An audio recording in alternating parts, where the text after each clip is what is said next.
प्रकृति ने हर जीव में एक भाव भरा है ताकि वो निश्चल ना रहे, कुछ न कुछ कर्म करता रहे। और वो भाव है भूख। संसार में हर जीव, हर पशु पक्षी प्राणी परिश्रम करता रहता है अपनी इस भूख को मिटाने के लिए। परंतु क्या अन्य जीवों की भांति मनुष्य की भूख भी पेट तक ही सीमित रहती? तन की भूख मिटाते मिटाते कब ये भूख मन और माया की तृष्णा में बदल जाती है पता ही नहीं चलता। और अधिकतर ये तृष्णा धन संग्रहित करने तक ही रह जाती। अपना जीवन जीना छोड़कर किसके लिए ये धन संग्रहित कर रहे हैं? आने वाली पीढ़ी के लिए। बड़ी विचित्र बात। अपना जीवन जीना छोड़कर धन संग्रहित करते करते अपने जीवन का सुख भी मिटा रहे हैं और आने वाली पीढ़ी को कर्म करने से भी बाधित कर। पूत कपूत तो क्यों धन संचय, पूत सपूत तो क्यों धन संचय। अपनी संतान को संस्कार दीजिए, धन नहीं। यदि संतान संस्कारी हो तो अपना स्वयं का एक संसार बना ली। यदि असंस्कारी हो तो आपका बना बनाया संसार यूं ही नष्ट कर दे। इसलिए जीवन में यदि कुछ संचय करना है तो ज्ञान संचय कीजिए, प्रेम संचय कीजिए और मेरे साथ प्रेम से कहिए राधे राधे। जीवन को रथ कहा जाता है, किंतु क्यों? अब आप कहेंगे कि इसलिए क्योंकि जीवन भी रथ की ही भांति चलता रहता है। किंतु कभी आपने इस रथ को समझने का प्रयास किया? रथ में आगे अश्व होते हैं और पीछे पहिए। ये अश्व आपके कर्म और ये पहिए कर्मफल। ये अश्व जहां जाते हैं ये पहिए उसी के पीछे पीछे आते हैं। यदि आपके अश्व यानी आपके कर्म शुभ सरल मार्ग पर चले तो आपकी यात्रा आनंदमयी होगी। यदि दुष्कर्म के बुरे पथ पर चलें तो आपकी यात्रा गड्ढों और झटकों से युक्त होगी। अब चयन आपका है, आप क्या चाहते हैं? आपकी यात्रा आनंदमयी हो या पीड़ादायी?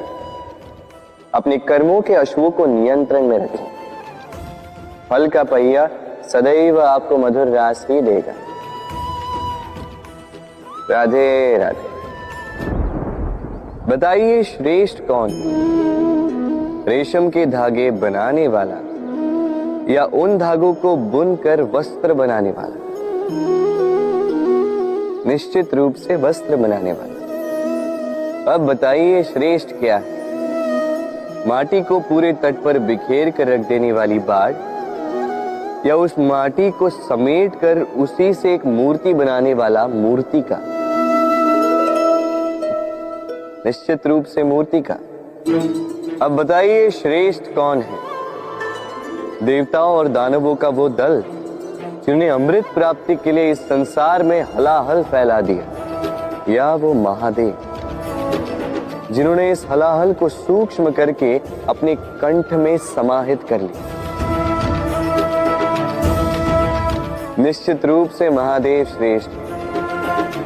इसी प्रकार संसार में छोटी छोटी बातों को बड़ा करने वाले श्रेष्ठ नहीं होते, क्योंकि छोटी छोटी नोकझोंकों को द्वंद्व में परिवर्तित करना बड़ा ही सरल है। किंतु श्रेष्ठ सदैव वो होता है जो बड़े से बड़े युद्ध को समझौता बनाकर समाप्त कर दे। राधे राधे। संसार में सबसे कठिन कार्य क्या है?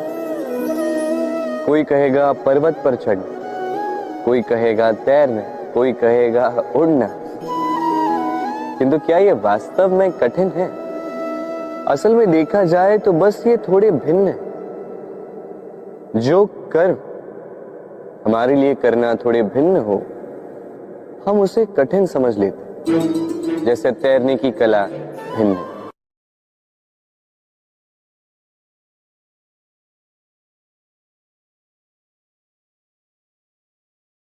बड़े ही परिश्रम से इसे बनाती हैं, अपने शरीर के रस से इसे बुनती हैं। क्या आप इसका उद्देश्य जानते हैं? आखिर मकड़ी इन जालों में नन्ही कीटों को फंसाकर उन्हें अपना भोजन बना लेती है। और क्या आप ये बात जानते हैं कि एक दिन मकड़ी इन्हीं जालों में फंसकर मृत्यु को प्राप्त हो जाती है? बताइए क्या करते हैं आप इन जालों के साथ? दिखते ही हटा देते हैं इनका अस्तित्व, है ना? दूसरी ओर चिड़िया का घोंसला। चिड़िया भी बड़े परिश्रम से इसे बनाती है, किंतु यदि चिड़िया इसे छोड़कर चली भी जाए, उसके पश्चात भी लोग इसका विनाश नहीं करते। कारण क्या?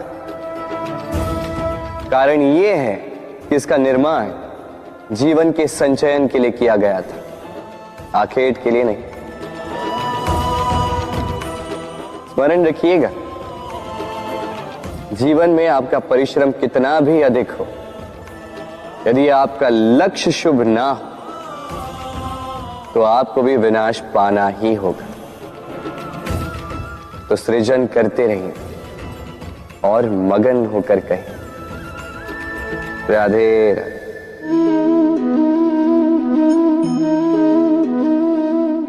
आपके विचार से मैं क्या कर रहा हूं? आप कहेंगे मैं दीपक जला रहा हूं, सही। किंतु प्रश्न ये उठता है कि क्या मैंने आपसे कहा कि ये दीपक है? नहीं। क्या इस दीपक ने स्वयं अपना परिचय आपको दिया? नहीं। फिर आपने कैसे जाना कि ये दीपक है? उत्तर है प्रकाश, जो स्वयं जल कर अंधकार में संसार को राह दिखाए, वो दीपक है। जो निराशा में आशा की ज्योत दिखाए, वो दीपक है। दूसरी ओर सर्प है, जो दिखे नहीं, बस फुफकार दे तो लोग भयभीत हो जाते हैं। अर्थात व्यक्ति का परिचय उसके कर्मों से मिलता है, इसलिए आपको ये बताने की आवश्यकता नहीं कि आप कौन हैं। ये आपके कर्म ही निश्चित करेंगे कि लोग आपसे दीपक समझकर प्रेम करेंगे या सर्प समझकर भयभीत रहेंगे। राधे राधे। समय कितना विचित्र होता है। समय हमारे साथ हो तो हम स्वयं को राजा मान लेते हैं। वही समय यदि विरुद्ध हो जाए तो रंक बनने में समय नहीं लगता। इसलिए मनुष्य की एक आदत होती है, बुरे समय के लिए कुछ बचा कर रखता है। संबंधी, मित्र बुरे समय में साथ छोड़ देते हैं। यश, मान बुरे समय में चला जाता है। तो व्यक्ति सोचता है क्यों ना धन संचय कर। धन का तो कोई मन नहीं होता जो समय आने पर बदल जाए। संसार कहता है कि धन का संचयन करते रहो, बुरे समय में काम आएगा ही। मैं कहता हूं शुभ कर्म करते रहो, आनंदित रहो, स्वयं पर और ईश्वर पर विश्वास रखो, बुरा समय कभी आएगा ही नहीं। राधे राधे। प्रकृति ने मनुष्य को एक विशेष शक्ति दी, अन्य जीवों से अधिक शक्ति दी, स्मरण शक्ति। यही शक्ति मनुष्य को अन्य जीवों से भिन्न बनाती, इतिहास लिखने की प्रेरणा देती, ज्ञान को पीढ़ी दर पीढ़ी आगे भी बढ़ाती। और जो भूल जाते हैं, अधिकतर रूप से वो उपहास और दया के पात्र बन जाते हैं। परंतु क्या यही पूर्णतः सत्य है? नहीं। यही स्मरण शक्ति मनुष्य के विकास में सबसे बड़ी बाधा भी बन जाती है, उसके चित्त को दूषित कर देती। बुरे अनुभव, किसी का दिया गया धोखा, किसी का किया गया कटाक्ष मनुष्य भुला नहीं पाता और फिर लग जाता है प्रतिकार में। पहले समय नष्ट करता है प्रतिकार की तैयारी में, फिर समय नष्ट करता है प्रतिकार का अवसर ढूंढने में। यदि संतोष पाना है, यदि जीवन में आनंद पाना है, तो स्मरण शक्ति का सदुपयोग कीजिए। अपनी स्मरण शक्ति को केंद्रित कीजिए केवल अच्छी बातों और अच्छी यादों की ओर। जीवन में प्रसन्नता आए। राधे राधे। मनुष्य अपने परिवार के लिए क्या कुछ नहीं करता, दिन रात परिश्रम करता है ताकि अपने परिवार की आवश्यकता पूर्ति के लिए धन कमा सके। परंतु क्या केवल धन कमाना पर्याप्त है? आप कहेंगे हाँ, क्यों नहीं। धन से सब कुछ मिलता है, विद्या मिलती है, घर मिलता है, औषधि मिलती है, क्या कुछ नहीं मिलता। ये सब एक सीमा तक ठीक, किंतु तनिक मन से सोच के देखिए, जब बालक रोगी होता है तो वो उस कड़वी औषधि को क्यों पी लेता? इसलिए क्योंकि उसके पिता ने उस औषधि को धन से खरीदा? नहीं, बल्कि इसलिए क्योंकि उसके सामने खड़ा उसका पिता, उसे उन पर विश्वास है। विश्वास है कि वो उसे कुछ नहीं होने देंगे। ये विश्वास, ये संस्कार, ये सीख कभी धन से नहीं मिलती। ये मिलती है उस समय से जो माता पिता ने अपने संतान के साथ बिताया।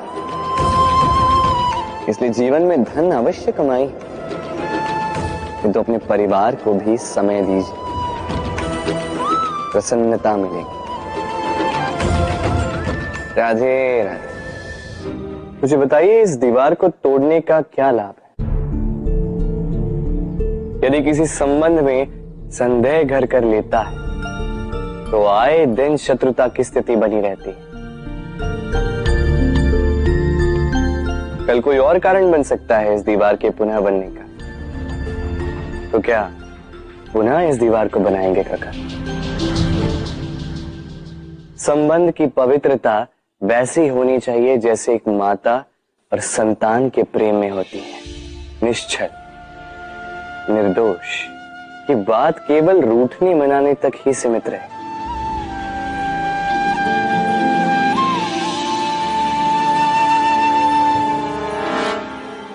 और कोई भी घुसपैठिया आकर भावों को दूषित न कर पाए। ना कोई वस्तु, ना कोई परिस्थिति, ना कोई व्यक्ति, कोई उन्हें अलग न कर पाए काका। सोचिए, यदि ये दीवार पुनः बननी है तो इसे तोड़ा ही क्यों जाए? यदि मन में एक अटूट संबंध स्थापित करने का दृढ़ निश्चय ही ना हो तो क्यों तोड़े इस दीवार को? बताइए, है विश्वास, है अटूट विश्वास कि ये संबंध कभी ना टूटेगा? यदि है तो तोड़ दीजिए इस दीवार को, अन्यथा पति पत्नी का संबंध सबसे बड़ा संबंध माना जाता है और है भी। सप्तपदी लेकर 7 जन्मों तक दोनों एक दूसरे के साथ जुड़ जाते हैं, एक दूसरे के अर्धांग बन जाते हैं। अर्धांग अर्थात अर्ध अंग। क्या इसका महत्व आप समझ पा रहे हैं? अपना समस्त जीवन किसी के साथ बांटना।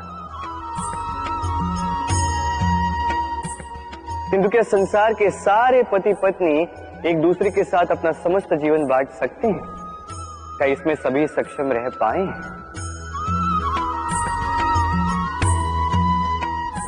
अपना जीवन किसी और के साथ बांटने के लिए सबसे महत्वपूर्ण बात है स्वीकृति, स्वीकार करना। सामने वाले व्यक्ति को स्वीकार करना, उसकी अच्छाइयां भी, उसकी बुराइयां भी। संपूर्णतः रूप से व्यक्ति को स्वीकार करना होगा, तभी ये संबंध बढ़ेगा, तभी ये संबंध और भी सुंदर बनेगा। एक दूसरे के दोष ढूंढना, उन्हें गिनाना, ये केवल और केवल एक ही कार्य करता है, इस संबंध के जीवन का नाश करता है। बस बदले में होना ये चाहिए, एक दूसरे के दोष समझकर उन्हें आभास करवाए बिना उन्हें सुधार देना चाहिए, उनकी कमियों को उनकी शक्ति बना देनी चाहिए। यही तो होता है दाम्पत्य, यही होता है बुराइयों का दमन, और यही होता है गुणों का उदय। राधे राधे।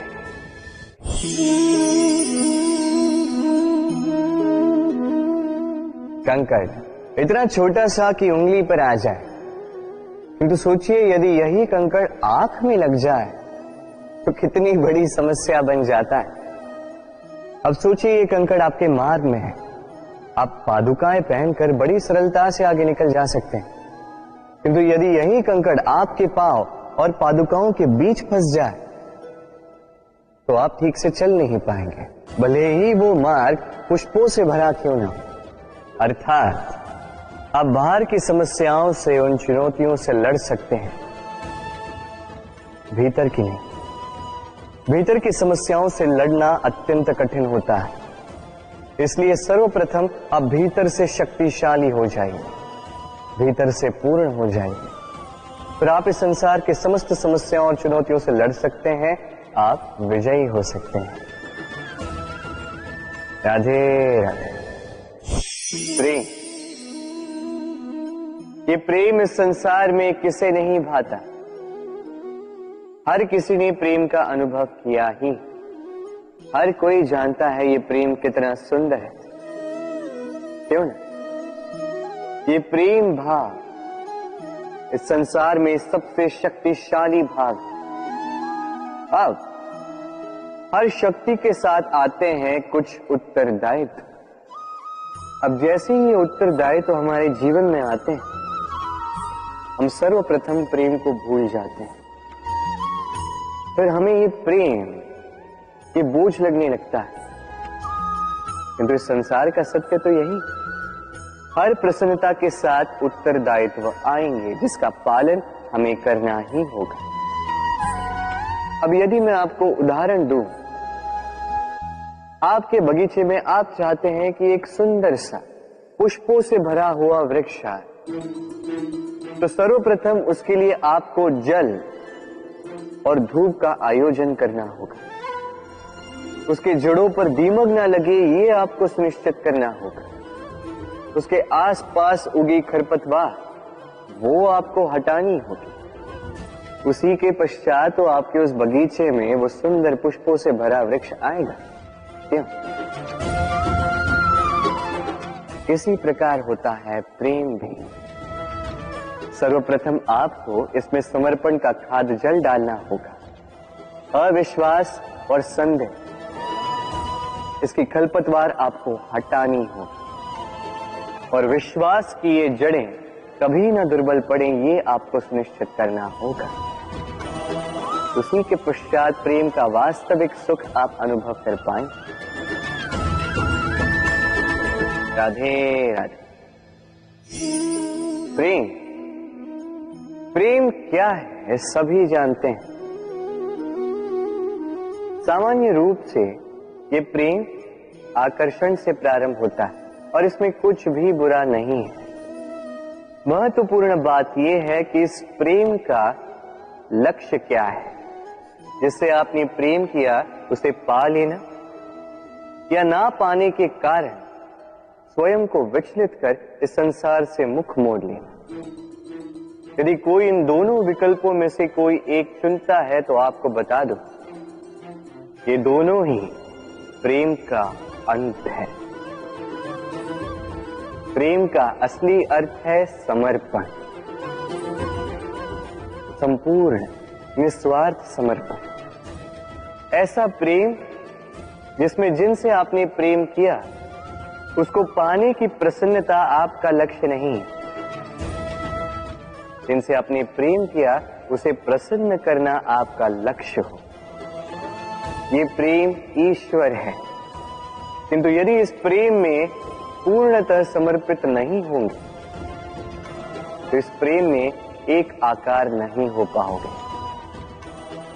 किंतु यदि इस प्रेम में स्वयं को पूर्णतः समर्पित कर दिया तो समझो इसी प्रेम में आप ईश्वर पाओगे। राधे राधे। सम्मान, संबंध दोनों एक दूसरे के साथ ऐसे जुड़े हैं जैसे दीपक और बाती। ना कोई कम है ना कोई अधिक, दोनों का अधिकार समान होना चाहिए, जैसे पति पत्नी का संबंध। अब इसमें पति का अर्थ स्वामी नहीं, साथी।